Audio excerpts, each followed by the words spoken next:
You can legally be in possession of your medicine, or legally in possession of your firearm, to commit a felony because it's a scheduled substance.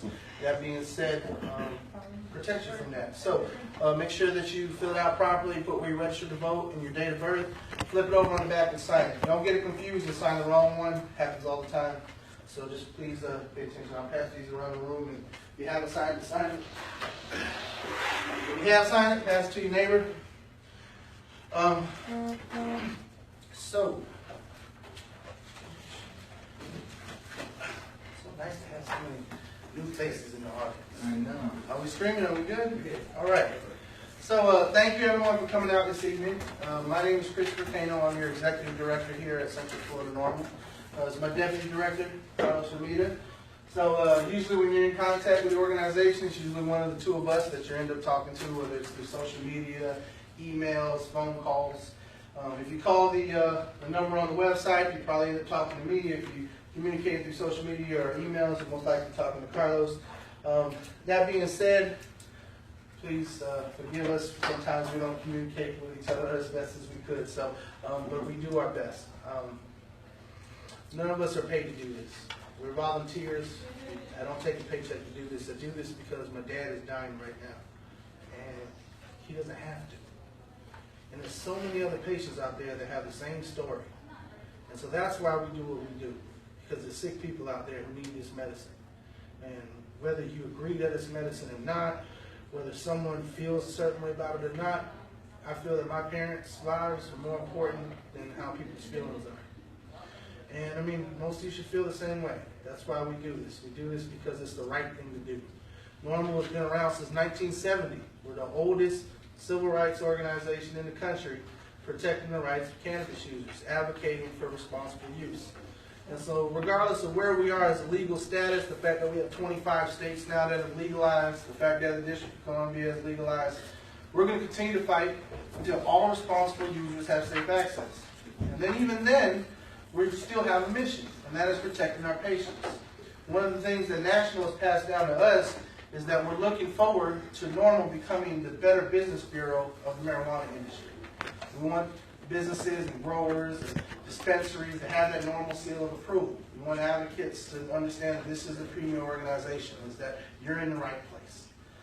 Carlos and I founded Central Florida NORML in 2014 because we didn't like the way the Amendment 2 campaign was headed, where the media and everyone else out there was making it more to be about John Morgan versus Grady Judd. Where this fight has always been about the patients and the prohibitionists that want to keep them from their medicine. And that's why our organization was founded, and that's why we continue to exist, to drive the public opinion, to support legalization, and everything that we do is to get the public's attention to keep the conversation going. Some folks don't like the way we get their attention, and that's okay. We have a freedom of speech in this country, and we do our best to make sure that this fight stays at the forefront, in the headlines, in the news at all times. Because until we have that, then what are we doing this for? You know? So I want us to be on everyone's lips at all times. That being said, I'm going to talk a little bit about tonight's meeting and what we're going to do. We meet quarterly, so for everybody who didn't make it in the room tonight, the next time we're going to meet is in the fall. So we appreciate y'all coming. Some of you are dedicated. You've been to every single meeting in the last year. Thank you to all of you who've done that. For those of you who this is your first time or coming back for the first time in a long time, welcome. Thank you so much. We really appreciate it. So just want to talk a little bit about what we've done since the last meeting, which was in April, and how much longer we got to go. And you know, what are the cool things that we have in the works this summer and going into the fall. So since our last meeting, we've had our Spring Leaf Freedom Festival, our second annual. We had it at the Red Star Rock Bar. It was an overwhelming success. Those of you who were at the Spliff, it was a great, fun time. We were out there till late at night having a ball. And I really big ups to the Red Star Rock Bar for doing that for us. We've launched our Indiegogo campaign, which is our crowdfunding campaign that we're using to fight back against the prohibitionists. You know, the fundraising levels, they're not necessarily where I would like them to be.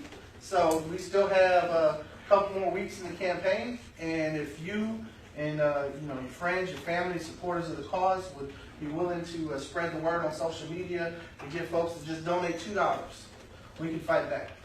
The reason is that Mel Sembler, who runs the Drug Free America Foundation, has put up $10 million to defeat Amendment 2 this time. And he just wrote them a $500,000 check about 3 weeks ago. Now, I can tell you right now, Central Florida Normal Treasury does not have that much, anywhere near that much. Trust me, if we had that much, I'd be doing this full time. Okay, but we don't. So what is our goal? Our goal is to raise $25,000 to fight back. I feel with $25,000, we can buy adequate media buys here in the Bay Area to shift public opinion in key demographics. Here's something interesting about the Amendment 2 race in 2014. Every single demographic voted 60% or more with us, with the exception of seniors. We only got about 30% of seniors. So educating the folks who are sitting at home all day watching cable news while the opposition runs their ads is where we're going to have to take the fight to. And that's the folks we're going to have to educate. They're typically our grandparents and our great-grandparents. Some of them are our parents, for those of us that have older parents. So, but as I was saying before the young lady walked in, shout out to Red Star Rock Bar for being such a great partner with us, from supporting Split to our Indiegogo. But on the topic of the Indiegogo, as I said, we raised almost $1,200 so far, and this is all through small donations. 65 people have donated $50 or less. And with each level of giving, there's different perks. So the cool part about this is you get something in return. For $2, we get a thank you tweet at the end of the campaign. $5, Carlos will give you a high five. For $7, he'll be on our end of the campaign shout out. For $10, you can get a CFL NORML hemp bracelet, which we'll be getting at the end of the campaign. For $20, you get a cool CFL NORML t-shirt. For $25, you get your membership renewed. For $42, maybe like $420, but for $42, you get the t-shirt and your membership. Now, for $420, you get a limited edition skate case. Lucius, where you at? He's outside. He's outside. Why is he outside? Lucius! Why are you outside? You make me look like a jerk right now. Let's see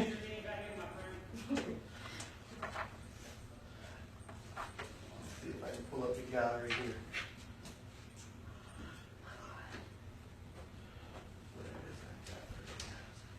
There we go. There is limited edition skate case that we're talking about, which Lucius Handcraft. That's the one that we gave to Afro Man on behalf of CFL NORML when he was in town back in April. So that being said, for $420, you can get one of those exclusive skate cases. For $500, you can get a CFL NORML business membership. For your business, we're developing a business network. As I said, National NORML wants us to become the Better Business Bureau of the marijuana industry, and CFL NORML is going to focus very heavily on that post-legalization here in Florida, and making sure that businesses are doing right by the patients and doing right by the people. So now we do have some high-end tickets for those of you who know some people with deep pockets. For $2,000, we're going to have a private dinner with Steve D'Angelo and the CFL NORML board. And for $5,000, we're going to have an awesome Gasparilla weekend with the board next January. So that being said, none of us in this room have those deep pockets like that. But what we do have is small change sitting in the car that you blow every day, that you use for soda, that you go to McDonald's with. Don't eat that poison, that'll kill you. It's pink slime anyways, right? So, but it tastes delicious. I've been eating it since I was a year old, and you can tell. I was born premature, and I'm not premature at all anymore. But that being said, we have 2 more weeks to July 26th to try to raise the money to hit our goal. If we hit our $25,000 goal in the next 2 weeks, Indiegogo will leave this up in perpetuity, and then people can donate anytime. Not just at the end of the campaign where they cut us a check and that's the end of it. So that's the goal, is to hit the 25K, which I believe is reasonable. If all of us here shared it to 10 friends, and we got folks to donate. I mean, think about it. We have 500,000 patients in Florida, and if every patient donated $2, we'd have almost $1 million. And we'd be able to go at the opposition, go at the no on 2 people. When does it expire? It expires in 12 days, actually, on the 26th of July. We launched it on May 26th. It expires on July 26th. All right, so back to, we launched our Indiegogo campaign in May. We had parade season. We were part of the St. Pete Pride Parade, and we were very well received out there. It was a lot of fun. For those who came out, thank you. We also were in the Temple Terrace 4th of July Parade. And that actually made some headlines. Yeah. And it's our second year in the Temple Terrace Parade. There's a picture there for those of you who were there. It was an awesome time. The Anti-Drug Alliance has been on our heads now and have been a thorn in our sides since we started. And they tried to get us kicked out of the parade this year, last year after we had our float in the parade. And the parade organizers said, no, it's free speech, you know, it is what it is, you know. I mean, last year they had the Confederate flag car in front of us, and they're passing out Confederate flags to little kids. This year they had a fire truck in front of us throwing out beer cans that had beads around them to kids. They were literally like beer can necklaces with beads.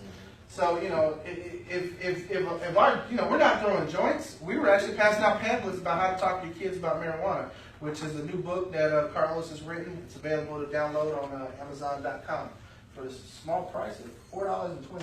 Shocker there. But that being said, some folks have had issue with this. I've even been told, you know, even folks in the movement, this is childish, this is sophomore, we got to move past this. No, this is a blunt message that cannabis culture should not be discriminated against. You know, if you want to wear a blunt on your shirt, you should not be discriminated against for that. If you want to have your blunt on your float in the parade, you should not be discriminated against for that. All right? And as far as, you know, having an awkward conversation with your kids, well, we took one step further this year. We actually passed out a book that you can download and talk to your kids about. So, you know, in the end, there was a lot of positive review. There were some stank faces on the parade route. But really, it's just there's some forces that be out there that don't like our message, that don't like our mission, and they're going to continue to do what they can to suppress it. That being said, Tuesday next week is Temple Terrace City Council meeting at 6:30. And so far, the mayor of Temple Terrace and 2 city council members have come out against us. So they're almost to the majority that they need to kick us out of the parade. So what we need from everyone in this room is to tell every activist that you know, every friend that you have, and every supporter of this movement, they need to take the time to go to the Temple Terrace City Council meeting next Tuesday and sign up for public comment. Each person is given 3 minutes of public comment. It's at the Temple Terrace City Hall on 56th Street. So if you need the exact address, we can Google it or give it to you afterwards. But they want to pressure the Chamber of Commerce to prevent us from being in further parades. And we would ask those of you who are patients, those of you who have sick people at home, those of you who are caregivers, to go out and voice your opinion. Those of you who are just downright just, hey, you a stoner and that's how you feel about it. Let them know how you feel, that it's your freedom and that you feel that there's nothing wrong with what we're doing in the parade. And if anything, the Anti-Drug Alliance needs to take their message elsewhere, because they've been spreading false lies and propaganda and doing a lot more harm than a 10-foot blunt smoking in a parade. So that's my soapbox. I'm going to get off of that for the day. So, but moving forward, we got a lot of great things planned this summer.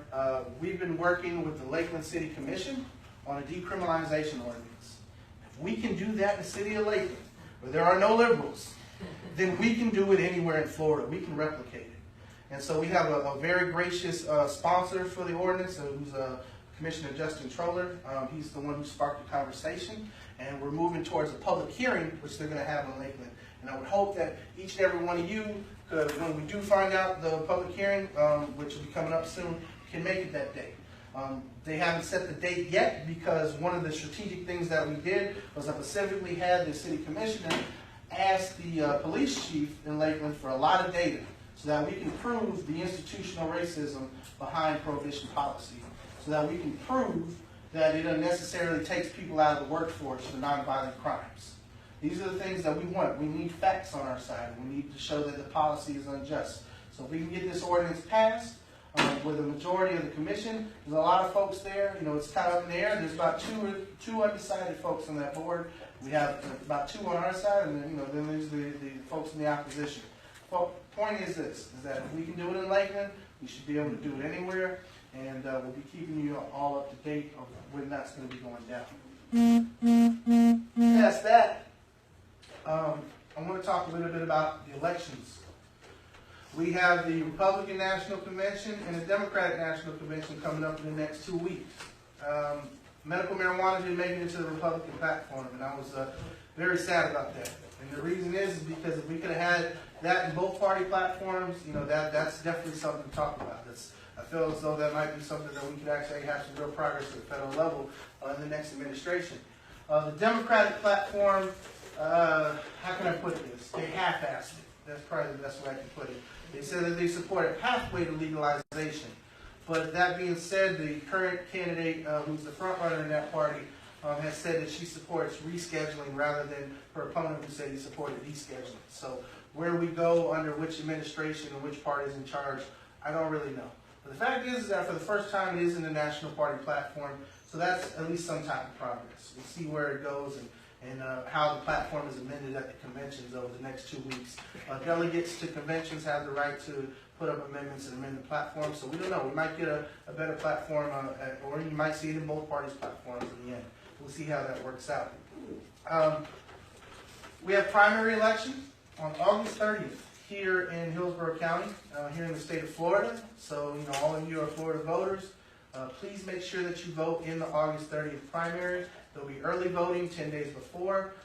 If you signed up to vote by mail, or if you're not signed up to vote by mail, it's the easiest thing to do. I call it voting naked, because that's how I do it when I'm at home, sitting there naked, sitting there with my laptop in my lap and just, you know, bubbling stuff in, Googling stuff. Oh, wait, he doesn't like pot. Okay, we're not voting for him. So it's really simple. So please, if you're not signed up to vote by mail, be sure to sign up. Thank you. Yes, are you going to come out with which candidates, you know, support? So that's that. You read my mind. So okay. We are going to be putting out a candidate rating system this year, where we're going to have some questions based on your questions and your voting record on cannabis policy, whether or not you get an A, B, C, D, or F from CFL NORML, and we're going to distribute that to among all our members and to the general public. But I did not want to put that questionnaire forward without getting the input of the members tonight. So that questionnaire will be going out in the next couple of weeks to candidates, but I wanted each and every one of you, because as I said, I serve for you guys. I do this for y'all. I do this for the people, okay? Any questions that you have, please write them down and submit them to us tonight so that we can incorporate them into the general candidate questionnaire that's going to go out. I've actually had Congressman Alan Grayson's staff bugging me for 2 weeks now, ever since I told them we would be putting out a grade and said, hey man, where's that questionnaire? Can't wait to fill it out. Nice. They're like, yeah, I know national endorsement, but chill out, you know, because we're not national, okay? Just because you get national endorsement don't mean you're getting ours, all right? We want real policy, we want substantive policies. So that being said, I look forward to it. Will that come out before August 30th then? Yes, okay, yes. As I said, I want to get it to the candidates in the next 2 weeks. So essentially, this weekend, we'll be finalizing it based on all of your input tonight. So pull out a piece of paper. If you need scrap sheet paper, I'll get you some. And write down any questions you want candidates to answer in that questionnaire. You know, and we're going to put out, and this is coming from our members. You know, it's not me, it's not Carlos. It's our members deciding what, you know, are the criteria that we want to endorse candidates. And if you have like a question that you feel is an automatic, you know, they can't answer this question, you know, they don't deserve our endorsement, absolutely. Make those notes as well. Okay. So you can make the questions as detailed or as simple as possible, but at the end of the night in the meeting, we're going to collect any questions that you guys have that you want in the candidate questionnaire. Okay. Then those will get finalized this weekend. We'll get them out to the candidates, and by August 1st, I'm asking for them back. And then that way we'll be able to put out the guide, and then as folks go to early vote, and their vote by mails come in, they'll know who to choose in the primaries. Right. And we're going to do the same thing for the general election. After everything's sorted out, we're going to make sure that going into the general, you know who are the candidates that we're supporting. So I would like to also look into possibly hosting a cannabis candidate forum. And so that being said, working with some other organizations in the Bay Area to do what we're calling an Amendment 2 forum. But I would like CFL NORML members in the audience to ask questions at that forum, and maybe even have some of you. Yeah, so Fine intervention. yeah, exactly. But that being said, don't worry about that. Yeah. Hot rooms. All right. So moving past that, that's essentially what we got going on through September. Labor Day weekend, I'm not quite sure if we want to do anything just yet. We had our Jokes and Toast show last September, and unfortunately it was not a monetary success, but it was a great event, a lot of fun. So if y'all have any ideas,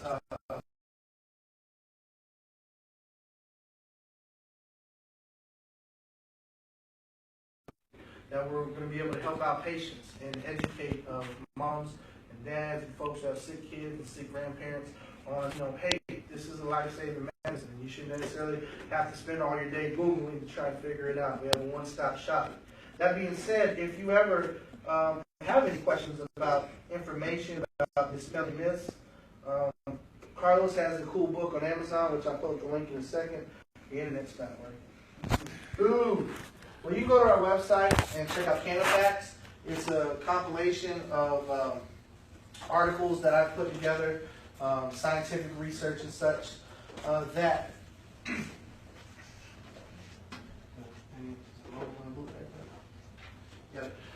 that can help dispel a lot of the myths. For example, cannabis causes birth defects. Come to find out, there's studies that show that cannabis helps women through very tough pregnancies at times, that it can actually help prevent miscarriages. There's a lot of different, there's a lot of myths out there that we try to dispel. And so if you ever get in an argument with that crazy uncle at the table, Carlos, it still says there's no internet. There we go. Never mind. Appreciate it. It just needs to imagine, you got to be in the vicinity, man. You're in electric. Let's see if I can pull this up. Hey, Chris. Yeah. Regarding September, one idea that I had come up with, and I've done just a little bit of research, but I think it's something that can really encourage community, also make a ton of money, is I actually looked up what it costs to host a pig roast. Okay, and I think you can bust out on a couple different locations. You do like a pig roast, and it seems insurmountable, but really, for 50 people, it's like $15. If you charge $25 a ticket, you're making $10 a guy. It's not a bad margin, especially if you sell tickets for $25. You get 10 people to you get 50 people to commit to getting 10 people each. Yeah. Now you got a profit of $5,000. You got 500 people coming through for pig. And by the way, at that point, all the fixings was in there at $15. It goes down to 12 or something. You bring a crowd, and I think you try to engage like the vets at the Eagles and all these organizations where you can go into a group and they're all about goodwill. I meet with these groups, veterans, and I visit with them. And the fact is there's plenty of circle of influences in there, and you got 50 people that can all buy a plate for a good cause. And if there was enough money to generate it, we could swap it out into some of the other philanthropic groups that are in need right now. So that's whatever. Yeah, Alex, thank you so much, man. That's an awesome idea. We're definitely going to have the board look into that. Anybody else have any other ideas? Please, at the end of the night, either you can submit them, write them down. You can email us if it pops in your head after you leave the meeting on the way home, or if you have something to talk to us about. But I love that idea. We'll definitely look at that. Yeah, and you're talking like Labor Day weekend. You got plans. It's an event, but the whole community can come together, and it's all about everybody. Absolutely. So that being said, there is one event in October that we're working towards. We're going to be looking at partnering with Generation Food Truck to do a Hemp Fest event, kind of like a food truck rally, 2-day type of event, have some guest speakers and such at a private property out in Lutz. So they also have campgrounds available, so if you want to smoke out your tent that night and that sort of thing. We're just in the process of getting all the negotiations, working everything out. We haven't pulled off any event this big before. 98.7 is signed on to partner with the event, United for Care. So we're trying to develop with the partnerships and everything, but I don't want to put our name on anything that's not going to work out. So that being said, with negotiations and everything, I want to make sure that legally we're protected. I don't want anybody stubbing their toe on a rock and trying to sue CFL NORML. You know what I mean? Like I said, the Treasury isn't that much, but I watch like a hawk because we want to protect y'all's interests and make sure that this organization continue to accomplish its mission. So that's coming up in October 15th. There'll be more details. Some of you may have gotten invites to it on Facebook. As it develops, there'll be more promotion, more talk about it. But I'm just giving you guys the forecast going into the fall. Of course, at our fall meeting, we'll definitely talk about it a lot more in detail and such. So moving past that, the Indiegogo campaign, even though we haven't hit as big as numbers as we'd like, we've gotten a lot of positive reviews as far as what the mission is.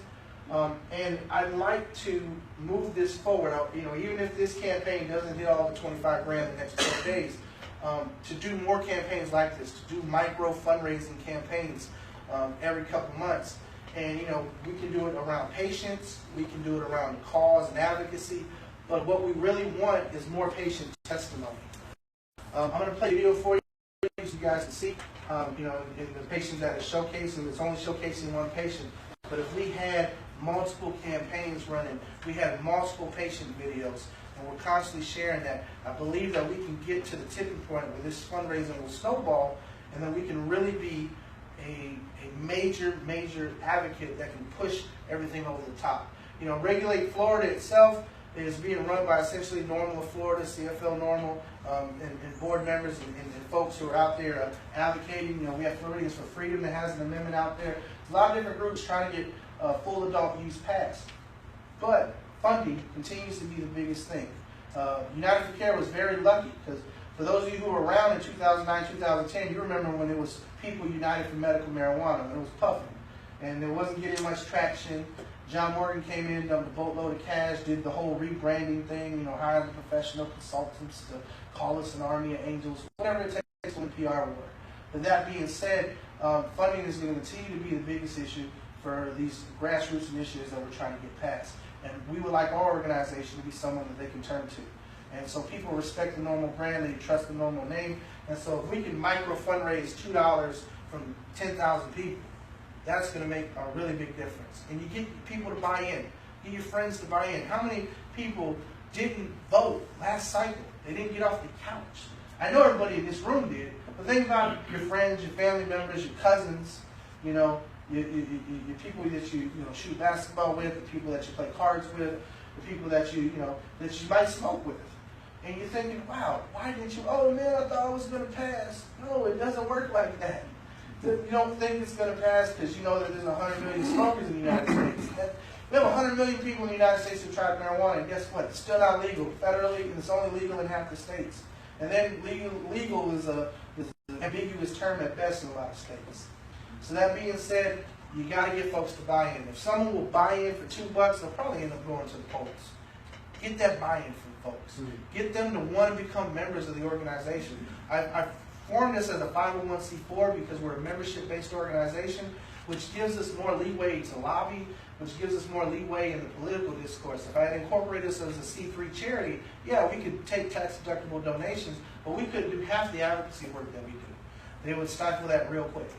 So it's you, the members, that are driving this organization. So for those of you in the room who haven't signed up for a membership yet, not on your head, but you can go right to our Indiegogo campaign. You can, for $25, pull it out, take credit, and sign up, help us get to where we need to get to. And if for $42, you can get a t-shirt and a membership.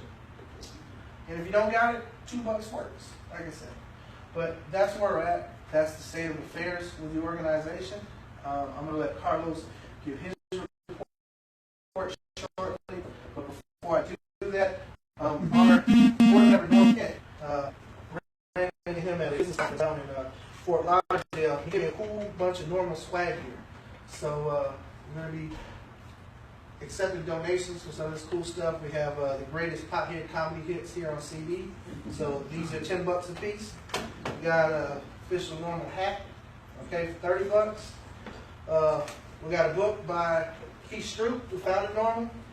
This book here is $20. It's a NORML smoke pot. And we have first edition, limited edition NORML rolling papers for $5 a pack. Okay, so for any of you who feel like you want to show your NORML swag and pride, please at the end of the meeting get with us, and we got some of these cool things. We take square, so don't worry about not having cash on you. That's never an issue. Carlos, you're up to give your deputy director's report. But if you need a couple of minutes, I can. All right. So before Carlos gives his report, I'm gonna have you guys watch the Indiegogo video. For those of you who've seen it, just bear with us. For those of you who haven't, I want you to watch it, think about it, and if you know a patient's story who can be showcased like this, we would love to hear from them and showcase their story as well. Oh, hang on that speaker. A quick question about the campaign. Yeah. Is that something that, well, I guess I was just going to throw out. You've got a lot of people that are also going to be looking to open up businesses once this gets passed, or if it gets passed. I mean, why not offer business advice for a donation as well? Well, Carlos, You teach a business course, correct? Yes. Florida Cannabis Coalition. So Carlos is going to touch on that exactly as soon as he gives his report. Let me get this going, and then we'll talk about that in detail. That's a great point. All right. People don't know what it is to lose a loved one. To see them like this, to see them walk out, it's exciting. And all I ask, and all I pray every day is that we get this medicine for him. And it is medicine. Hello, I'm Christopher Pino, I'm the Executive Director of Central Florida NORML. Our organization is dedicated to providing safe access for all responsible cannabis users in the state of Florida. The current state of cannabis laws in Florida is just not helping patients. Even though we have the Right to Try Act, which allows terminally ill patients to get access, many of these terminally ill patients' doctors are not certified according to state law. And that presents a real problem, because if you want to get it from a doctor who's certified, you have to see them for about 6 months at a time. Terminally ill patients don't always have 6 months to see a new doctor, let alone to change the position that they're in. That being said, Amendment 2 really is the only way to pass a vital and thriving cannabis therapy program in the state of Florida. This is Carlos Pino. My name is Sharon Pino. This is my soulmate for the last 38 years. He's been in this stage since 2011. He's got what we call frontotemporal lobe dementia. And it resolved into vascular issues in his heart. And he's had multiple strokes. And for the last 4.5 years, he has been in this bed in this room. This is his life. This is my life. Cannabis is a great alternative for my husband. It helps him when we could get it, that he was able to talk. I mean, he actually said a couple of words which we have not heard anymore because we can't get it. If I had the ability to get it, I would do it. A Tampa family says they rely on marijuana to keep their terminal father and husband comfortable, but buying pot for their dad ended in criminal charges for his son. I was willing to take the risk to do what it takes to want to get out of that. And I was arrested in 2014 trying to get the medicine that my dad so desperately needs. And it's been a hellish nightmare to see my family struggle over this, and to see everything that we've had to go through financially, everything I've had to go through publicly, and the shame of not considering further. And all you really do is help the family members. That's really the hardest part now is to know that trying to ensure that my dad has access to the medicine it costs me my freedom. And what I've got to do it again, absolutely. I don't care about freedom when it comes to my dad's life. I'm willing to do that to make sure people remember. If you get out of this bed, if you can talk to my mom and say I love you, say happy birthday, I will give up the freedom for the rest of my life. I'll be willing to see my dad through glass because I'm willing to do that to make sure it's better. The sad part is I know he would never want me to do that. He would want me to be better. He would want me to be a productive member of society. And this is the conflict that families like ours deal with every single day. No, we don't have access in the state of Florida for cannabis at this time. If my husband doesn't have access to cannabis soon, who knows if he'll ever come out of the state that he's in. We've had a little bit of cannabis before, and we had some reaction out of him. And if we had that, I just can't imagine what, who knows, he may be talking to me again. Maybe he'll be out of his bed. We don't know, but we need to give it a chance. We need to give it a chance for my husband, for other people that are in the same state as my husband. It would be the most wonderful thing if we get out of this room. I can take him out, just to get out and go for walks, holding hands, going to the beach. These are things that we used to like to do. In Florida, there's an opposition leading against Amendment 2. And Mel Simba and Drug Free America Foundation feel that the $10 million they're willing to spend this election cycle will defeat cannabis therapy here in Florida. But what they really mean to do is kill off the sick patients, hurt people like my father, hurt so many suffering children, so many suffering grandmothers, grandfathers, mothers, brothers, and sisters.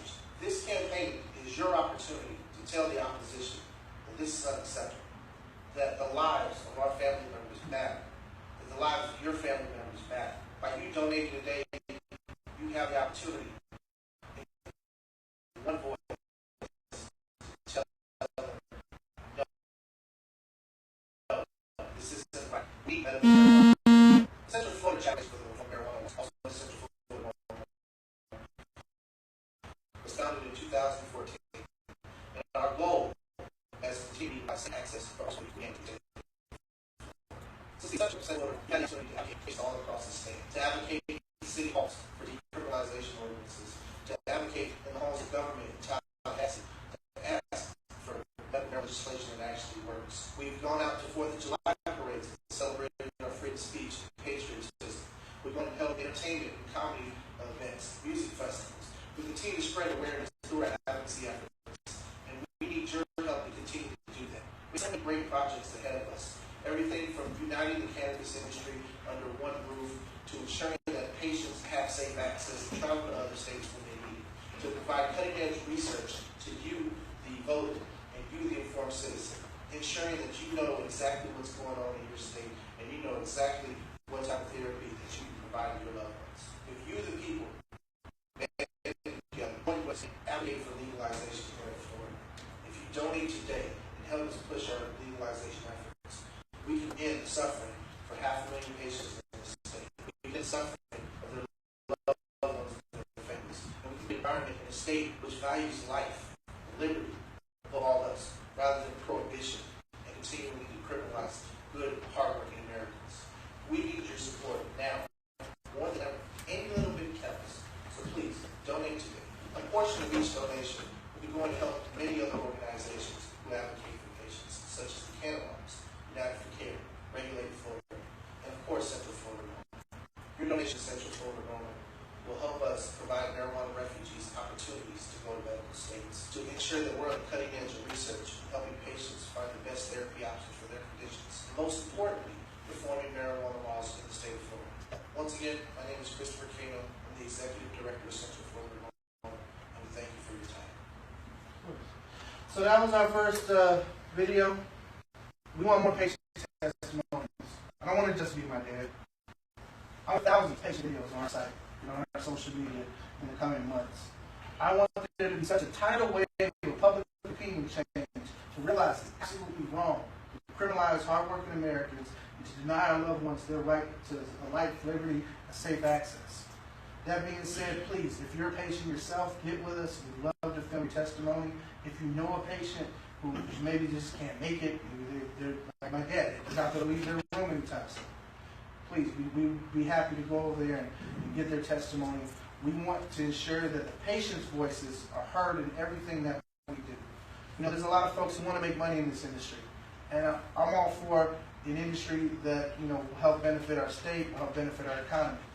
But I guarantee you will never make a single red cent in this industry if you don't put the patients first, if you don't ensure safe access. Right now, the laws are written, there's some really nasty pesticides that the current farms are allowed to use on their crop. The last thing I want to do is give my dad some medicine that's going to give him cancer. You know? And none of us want that. So we need to continue to advocate, you know, next session. Even if Amendment 2 passes, we need pesticide protections from the Department of Agriculture and the Department of Health. There are a lot of things that go into creating a legal industry. It's not just done once we get Amendment 2 passed. We got a lot more work to do. We're just getting started.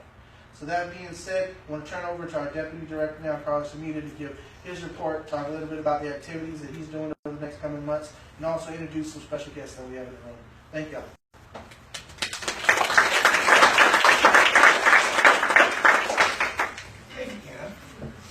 How's everybody doing? Great. Good. My name is Carlos Ramita. I'm Deputy Director of Central Florida. Hi, Carlos. Thank you so much, Chris. I appreciate that. We had a podcast that came out recently that Chris still hasn't paid his membership. But he's paid with his blood and his sweat and his tears. So, tears. Definitely tears. Okay, guys. So, basically what I want to talk about is two different things. I want to talk about what we're trying to do in this movement, and then I want to talk about how Central Florida NORML is actually set up. So what we're trying to do in this movement is educate. we're trying to bring unity in this movement through education. So we do tons of stuff to do that. We write articles, we do podcasts, we hold our events, yada yada yada. Right? We reach out to different demographics. We do fun stuff like we organize and we hold parade floats and music festivals and whatnot. I'm not going to harp on the parade float. I'm sure you're going to talk about the parade float. Makes me upset. But anyways, so what we're trying to do is create unity in this movement through education. So we do all of these efforts to kind of bring people together. We're in a position where we don't head an amendment initiative. We don't head any specific legislative initiative, right? We're here to back these people up. We realize that a lot of Floridians don't know about what's going on in the cannabis movement here in Florida. There was this one time that United for Care asked me to basically go to the USF, in Florida, and go and pass out flyers for people they were holding a rally there. I noticed while I was passing out flyers that even the most hot-headed student there would look at the flyer and be like, what is this? Marijuana's being legalized? Oh my gosh. You know? So I realized that I was that guy 5 years ago. But I realized that a lot of people just didn't know. There weren't efforts to reach certain demographics here in Florida, so we put a lot of stuff together to reach these demographics. Fortunately, we have representation from 2 different amendment initiatives here, right? And I'd like to get Floridians for Freedom to come up and say a little bit about their amendments, if you'd like. Yeah. Yeah, Florida. You can come too. Tell us about Floridians for Freedom. What's But we're all one and the same. Well, our amendment, I don't know if anybody even knows, is titled The Right of Adults to Cannabis. It's a very short amendment, less than 120 words in total. Very simple to understand, very simple to completely comprehend. But I would rather talk about how there's a group of people right here. If everybody goes out and gets 10 signatures from each petition, if you can find 2 people to opt into that same program, there's currently 5 petitions in total. So theoretically, 2 of them seem dismissible because the people don't seem like they're pursuing them. One's a medical, one just simply states that it would make it nobody will go to jail for cannabis, but it doesn't legalize it. So I don't know how if that's worth investing any energies into. But 4 people or Organization for Reform, Regulate Florida, Sensible Florida, and Floridians for Freedom all have active petitions, and I believe that we're all going to attempt to get the petitions to the ballot for 2018. I've talked to Mike Bernardi, talked to James Hatcher, and I'm really hoping that instead of us plugging each individual amendment, that we're actually able to start plugging people going to the state website. That's something that Central Florida NORML, they can be encouraging of people to go to the state site, research the amendments on your own, use your dollars to download the copy, the 10 copies that you're going to get your friends to sign. Because by doing that, it takes the cost burden away from us. Just start mailing them to us. And eventually, when we get to the Supreme Court review, we'll actually have valid petitions going forward. We'll exactly know where we stand as a group, as a movement. If we're able to get these to the Supreme Court before the end of the presidential elections, that would be such a powerful thing going into this, which I'm sure you guys will fully appreciate, going into the session next time. If we had 3 petitions that had cleared the face of the Supreme Court review and was looming over the representatives' heads, I do believe that they would be much more responsive to groups when we start making demands, not asking, can we, but start saying, this is what you're going to do. There's already over 50% of the population in Florida is voting high for, I think it's 53 to 55 for flat-out legalization, 80% for medical marijuana. So, though the videos are touching, to me it's hard for me to keep trying to persuade people when who am I gonna find? Mel Sandler? That's the only people that are left that's against it. The people who are profiting from it being illegal are the only people who are left to argue with. Yep. So, but I wasn't really prepared to speak. Thank you for listening to what I got to say. And I hope everybody has any questions, please come and talk to me afterwards. Do you have any questions now? Yes, I do have a question. I actually signed a petition. I went to the conference in Expo and met a few of sensible policy. I just sent it in. I want to know what's the website that you can get more petitions at. Well, was it for ours is FloridiansForFreedom.com. Okay. I believe Regulate Florida would be RegulateFlorida.com. And then the other one, I'm not even fully sure of their name. It's a very long one, but I think it's Floridians Organized for Reform. And they're also available on Facebook, and I'm sure through that James actually will be able to communicate with you to let you know. But that's the three that I feel are viable to actually worth working for, to get copies and on your own dime again. And then, if that's possible. For a lot of people it's not, but if it is, a lot of people don't realize that you can download it onto your phone and swing by copyright. You don't actually have to have a printer. There's also ways that I'd love to work with Mike Minardi and the other groups to create a video on how to guarantee your signature will be verified. A lot of people don't have their registration card on them at the time. I've tried to verify some of these signatures personally. I've personally collected over 600 to 800 for our amendment. It is not easy sometimes deciphering what people's names are. But every time I've checked from the number itself, it is very clear, very easy to work with. Everybody has a smartphone. You can use your smartphone to if you don't have your card on you and somebody offers you a petition to sign, you can look on your own smartphone, your county supervisor of elections office, and then there will be a couple prompts. Once you feed in the correct information, among many counties, your actual voter registration number will come back.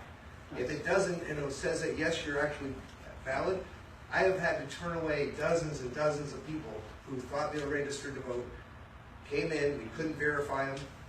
Give you an example, I got a phone here, smartphone, all I got on this is 67 counties plus a state site. This is a petition verifying machine, that's all I use it for. Now everybody has this for your own personal reasons. When you're at your friend's house, you can easily, hey, you want to sign this petition? I don't have my card. No problem. Just look it right up. You can get all the valuable information right then and there. Any other questions? Again, if anybody has any questions about what we're trying to do and what we're hoping to see happen over the next couple months between all the groups, please talk to me after everybody's through speaking. Thank you. On behalf of Florida Can, I am fairly new to Melbourne, so when I spoke with Jody, she just wanted me to let everybody know about things that we are working on. We are having an end of summer pig roast. No ideas. We might as well. Yeah, Might talk about I this. had talked about it prior. In October, we're working with Florida Angels of Mercy to do a camp out. In November, either a 5K run or frisbee golf. Yes. My main goal is to try and funnel in some money because they have not a lot of resources. So, yeah.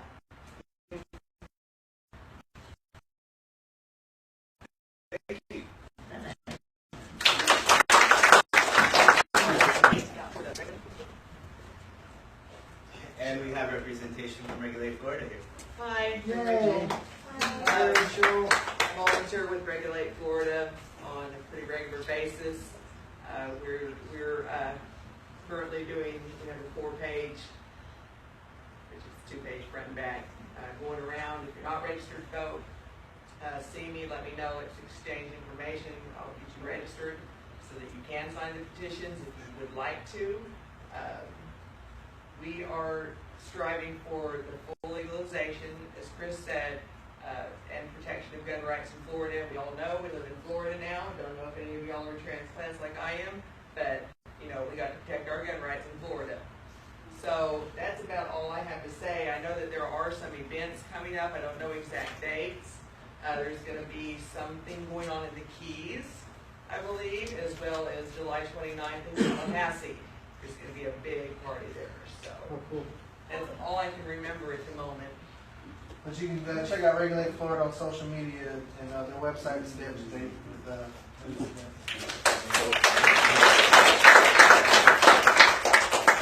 and that's very important to me, guys, to make sure that you guys are fully informed on exactly what is going on here in Florida is of paramount importance, because you guys are going to leave here, and hopefully you're going to talk to people about how cool Central Florida NORML is, and you went to this meeting, and had such a good time, and I learned so much, and you guys can go ahead and educate these people on what's going on.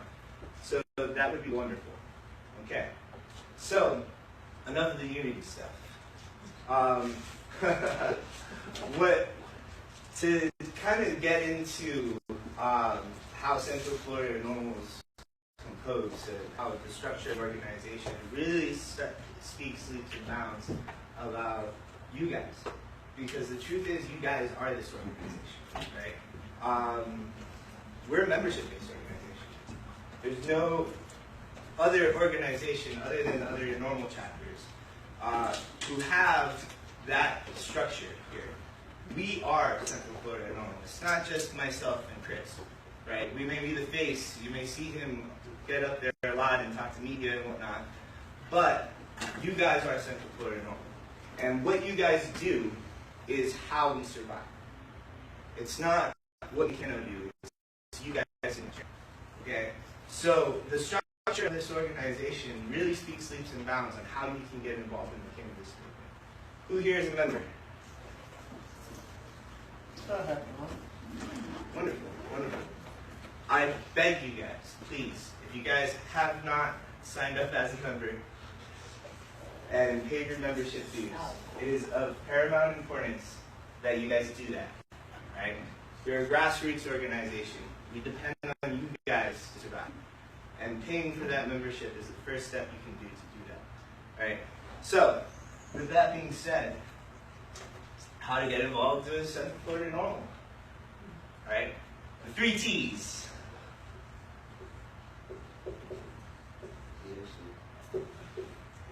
How do you spell treasure? Treasure.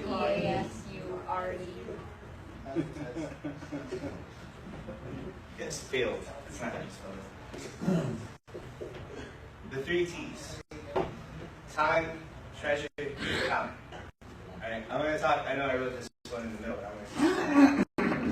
Alright, I just like it sounds better, time, treasure, talent. Alright. Time. Volunteer. Spend some time with us. Last Monday of every month, we're over at our bar. We're petitioning for regulated Florida. We're getting petitions signed. We're talking to people. We're educating them what's going on. We need people there. We need strength in numbers. Alright?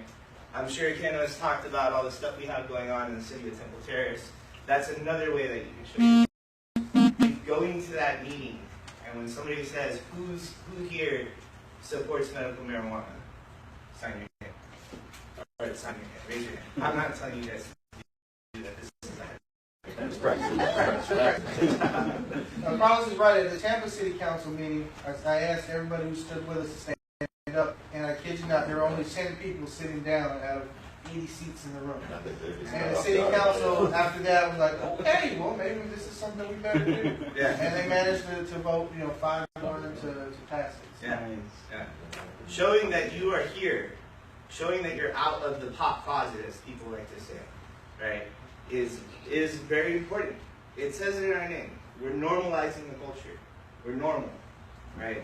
We're here to put giant butts in parades, right? We're not here to piss people off about it. We really aren't. Although I do like to spark up controversy. However, I love that tagline. I wrote it in all of my blogs.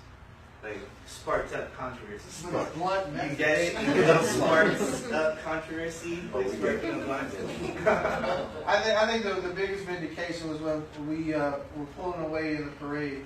We had the Democratic Party behind us, and then the Republican Party was behind them, but they were waiting.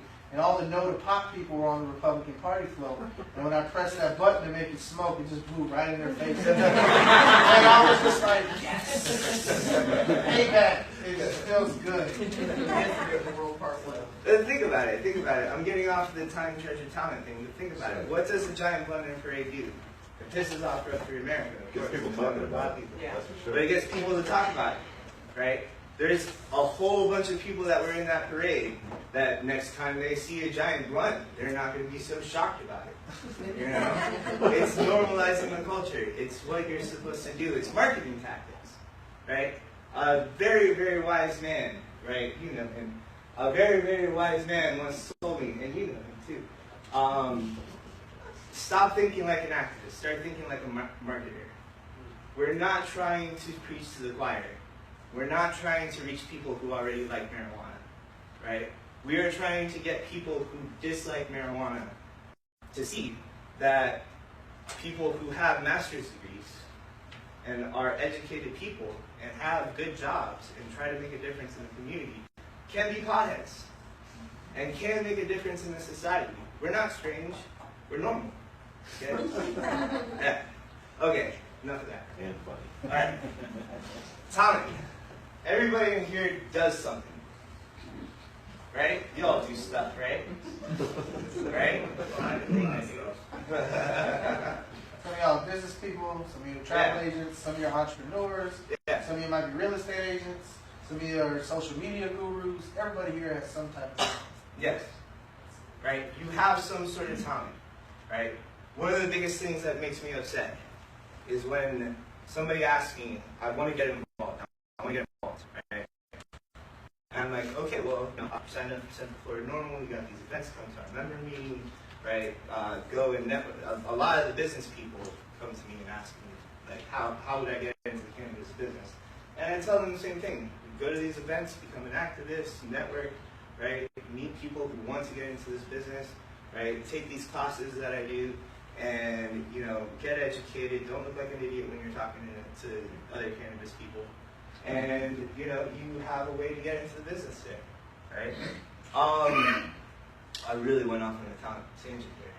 I'm doing that a lot in speech, but then you know they come back to me and they're like, I don't have the time.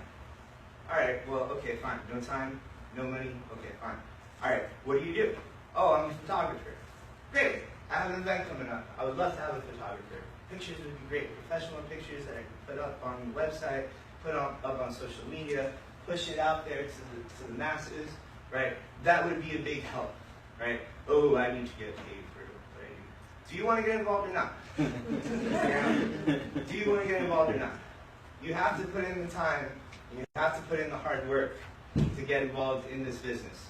And you have to put in the time and you have to put in the hard work too for laws to change.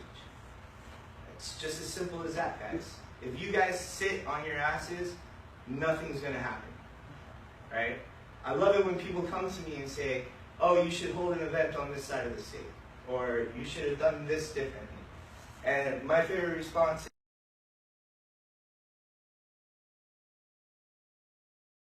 is right now that are passing moratoriums on allowing dispensaries to be open. Whether you live in Melbourne or Orlando, both of those cities have moratoriums. So, you know, we want each and every one of you to go back to where you are and form a council. Form a council is very easy. I've started. If you're interested, all you need to do is get them to pay dues and move on from there. Use our tax ID, you know, we set up this, we bought on organized LCP, believe not American citizens. Those civil rights have been around for over a century. And they've been able to operate with this structure very successfully because they let their members take ownership. And that's what we want you to do. We don't want these abandoned cars. I want to be able to retire from CFL NORML one day like Alan St. Pierre just recently did. That guy spent 25 years as our national executive director, all right? And now he's finally had his first kid. He's calling it a day. I would love to be able to sit back 5 years from now and say, look what we did. We legalized it. And watch my kid, you know, in his diapers while I'm like sitting there smoking my first legal blunt in Florida, you know? So, God forbid, I would not be a bad parent. Marijuana, right? So, and that's what we're saying. It's part of the rising culture as well, is that you want to make sure that you have discussions with folks when they do challenge you. Yeah. You know, and if you need the facts, we're here to arm you. So we're not just going to throw you to the wolves. We have everything you need along the way to get involved. We just need you to take advantage of the resources we're providing. And, you know, two things that I want to add to what Hannah was saying is this is a room full of activists, or people who are trying to become activists. we are not here to compromise. We're not here to,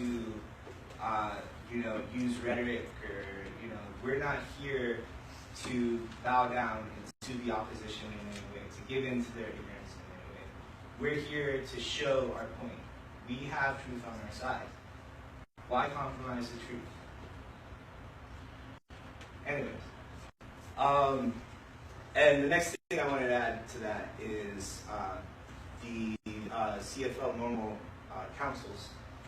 If you want to know basically what starting a CFL NORML council is that you get to start your own mini chapters of NORML. And you don't have to deal with all of the crappy business stuff, like dealing with an accountant or the IRS. Or running your thing like that. We have your back. All you have to do is get out there and do what you are supposedly here to, and it's to spread this message and spread it effectively. So starting a council with CFL NORML would be of the utmost advantage to us and to what your mission should or is supposed to be. So before you leave here tonight, if you're interested in doing that, I will get your email. I will email you a chapter starter kit tonight. Really. Treasure. I'm not going to just ask you to donate. I know that just donating to an organization is extremely hard to do. And we're a 501c4. We're not a C3, which means if you donate to us, you can't write it off from your taxes. We have to do that because we want to be a political advocacy group. We don't want to be a charity. Right? We're not here to be a charity for any specific cause. We are here to change laws. We can't have that, that write-off for your taxes. And I'm sorry, but I'm supposedly the business guy. I have that MBA that Karen talked about. And I realize that it's really hard just to give your money to people without getting anything in return, right? If you're passionate or whatnot, if you believe in the cause, that's great. But I realize that you need to get something back in return. So things like our Indiegogo account, which will offer you rewards for donating. Things like buying a membership, which will basically get you to have your back if you get in trouble with the law. NORML is basically an organization founded by attorneys. Me and myself and Kano are not attorneys, but National NORML is. We have a network of attorneys all throughout the state, right? If there's something goes down and you're a Central Florida NORML member, you will have an attorney.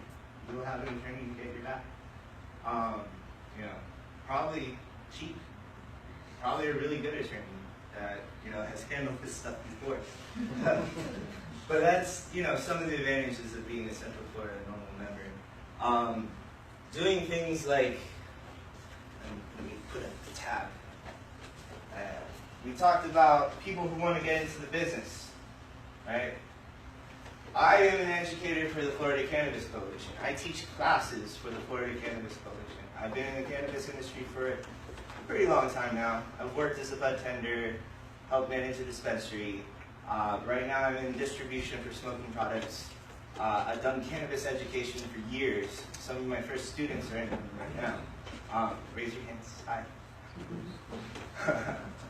I've done this for a long time, guys, so I guess I know what I'm talking about.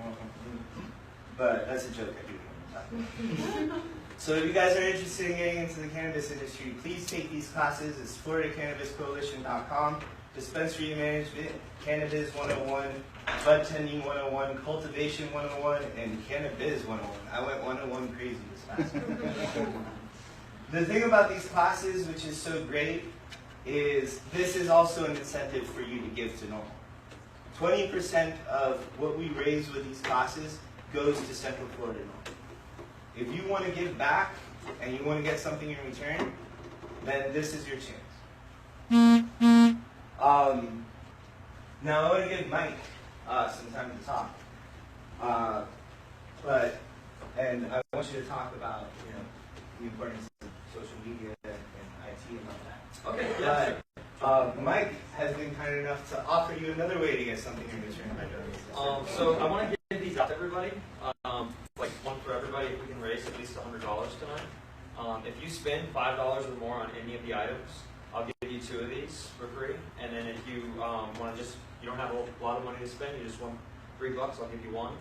But if we can raise more than $100, I'll give everybody 1 each.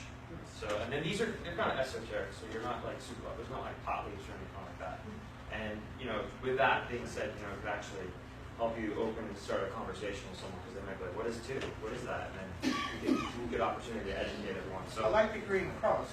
It is a conversation starter. Yeah, it's concerning Florida. Yes. So I want to give these out to everybody. If we can raise more than $100 tonight, I'll give everybody 1. And another thing too is we're going to be starting a group soon. It's going to be a private group, and we're going to have to verify each individual with the group. And what it's going to be is for whenever we have a particular politician that's opposed to any particular piece of legislation we have pending, such as right now we're working on getting Lakeland decriminalized. So if there's a city commissioner that's against it, we've already successfully hijacked their Facebook page on numerous occasions where they're forced to respond, almost to the point where it's newsworthy. And we also have control of one of Florida's largest cannabis blog. So we kind of create the news before we made it. So we're going to be having a group on that. Just stay for announcements. Do we have everybody's email here for the meeting signed? If you signed in, please make sure your email's on the sign-in sheet. Yeah, we'll send you guys an email on how you can join, and if you have anybody, I'd like to be able to get 700 to 1,000 people in the state of Florida, because we have to lobby on the state level as well with things like the pesticides and herbicides. So it'll basically be, the rules of the group will be, if you want to be in the group, it's kind of like anonymous, but not anonymous. If you want to be in the group, you have to do a call out at least once a week. If you don't do a call out once a week, we can either use sugar, honey, or vinegar. We can thank them for considering the legislation, or we can educate them on something. And it all has to be in a respectful manner. We can't lash out. Yeah, sure. Hey, Mike, can you do a reminder for the people about basically the Facebook matrix and sharing things that get online and how they gain weight and momentum and get a higher score, and then how this proliferates the message almost organically? Right. So you see something that's supposed to educate them, make sure you not only just click it and like, share, and comment. It could be like, oh, I love this. That way we stay in your timeline.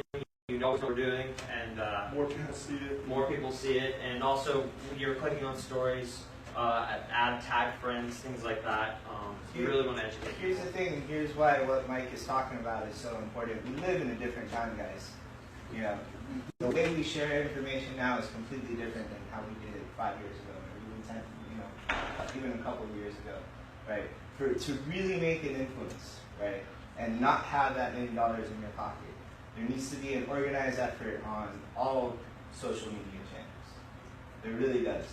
And I understand maybe some of you guys don't like computers, or you guys look at Facebook and you're like, oh my gosh, what's Snapchat? But yeah, I just got on MySpace. You just got it on MySpace. Good job, man. They still have that? Justin Timberlake bought it. So, what happened? Justin Timberlake bought MySpace. Really? Yeah, they're trying to make it a music thing. That's where it was in the beginning. Yeah. Back in 2008, it was a music. I used to be an advocate for that one. Yeah, he bought it a minute ago. I don't know if he still And it is so it didn't work very well. There used to be a time that you could give a speech, and the speech would be inspirational, or you raised all this money, and you had this message. But really, getting your message out there depends on sharing it. They don't care about phone calls. When we're talking about politicians, these are the people who are governing our lives. So at the Hillary and Trump thing, that's going to have nothing compared to your local elected officials, what they're going to do on your life, especially in the governor's race. So if we can call them out on these types of things, they are forced to answer on social media. They don't care about phone calls. They don't care about emails. What they care about is social media, because that's visual. Mm-hmm. And the news, they love visual, things that people can see. And when people are calling out the governor on, the whole thing, mess in Lake Okeechobee with the blue algae, I mean, it just doesn't look good. And it forces them to eventually acknowledge it. Exactly. So if you want to sign up for our rapid response team on our social media, please make sure, as we said, your email is on there. You will be getting a Facebook invite from our social media director, getting you a part of that team. We're going to be producing memes. We'd like you to share them. We'll be producing different content. If you can share it, that way we can get things to trend. In these upcoming fights in the city of Temple Terrace and in Lakeland, it is going to be very important that we do everything we can to keep the heat on the politicians. In this election cycle, to keep the heat on. Because we have judges up for election. Those judges have a big, a big weight on our lives. More than that, we have a state attorney's race, at least here in Hillsborough County, where we have an opportunity to unseat the state attorney for the last 16 years who continues to prosecute marijuana crimes. And so, he has an opposition that says he doesn't want to prosecute misdemeanor marijuana. He's actually, Andrew Warren said he comes from the white-collar federal sector. He likes locking up people who rip off old ladies from their pensions, rather than worrying about locking up young men for a dime bag. So that being said, we're going to continue to get involved in these local races, and we'd like you to, with your councils, to get involved in your local races.